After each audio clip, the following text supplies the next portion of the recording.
importantly, the non permanent member do not have the vote power. जो non permanent members होते हैं उनको vote देने का कोई भी राइट नहीं है। What is the veto power? तो वीटो पावर है क्या? इन टेकिंग डिसीजन, वो डिसीजन लेता है the security council produce by the voting, कि सिक्योरिटी काउंसिल में जो प्रोसेस होता है वोट देने का, उसमें डिसीजन लेने का पार्ट करते हैं। तो all member have one vote, हर एक मेंबर के पास एक वोट होता है। However the permanent member can vote in a negative member, so the even if all other permanent member, non-permanent member veto for the particular decision, any permanent member is negative vote can still the decisions, this negative vote is to be the veto।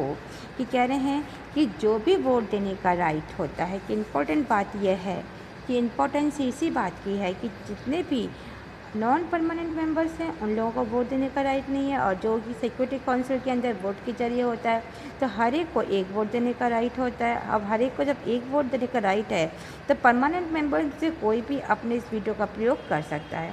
इस तरह किसी भी फैसले के लिए उनको रोका भी जा सकता है, भले ही वो अन्य परमानेंट मेंबर की सभी नॉन परमानेंट सदस्य हो या मेंबर्स हो, तो उस पक्ष में भी आप वोट दे सकते हैं। तो वाहिर there has been the move to stabilize or modify the veto system, there is also relation that the permanent member are unlikely to agree to such a reformer. Also, the world may not be ready for such as the radical step, even though the Cold War is over without the veto. There is the danger is as in 1945, that is the great power would lose interest in the world body, that they would do what they pleased outside it, and that without their support and involvement the body would be the ineffective। Last में यही है कि अगर हमें negativity को and करना है और इस प्रथा को ख़त्म करना है, तो हमें ये बात समझ लेनी चाहिए कि जो परमानेंट मेंबर है उनके लिए रिफॉर्मर के लिए राज़ी होना चाहिए।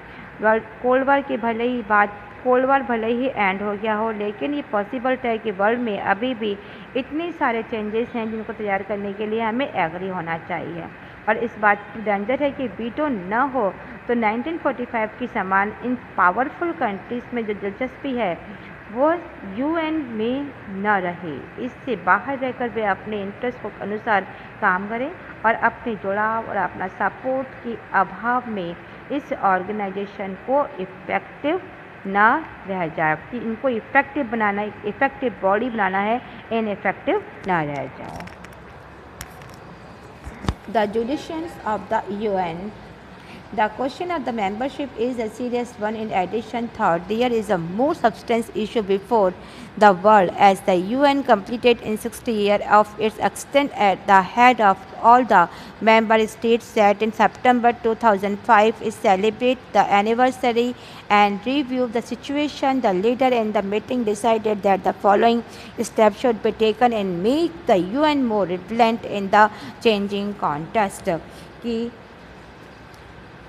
संयुक्त राष्ट्र संघ का न्याय अधिकार, हम इसके अंदर ये पढ़ेंगे कि जितने भी इसके अंदर मेंबर्स हैं उन लोगों के लिए एक सीरियस क्वेश्चन है। इसके अलावा भी वर्ल्ड के सामने कुछ ऐसे इशू हैं जो बहुत ही इम्पोर्टेंसी रखते हैं। तो यूएन ने जब अपने अस्तित्व में 60 ईयर पूरे कंप्लीट किए, तो उस समय सभी कंट्रीज़ के जितने भी मेंबर्स थे उन्होंने इसको एनिवर्सरी बनाई और मनाने के लिए 2005 सितंबर में इकट्ठा हुए।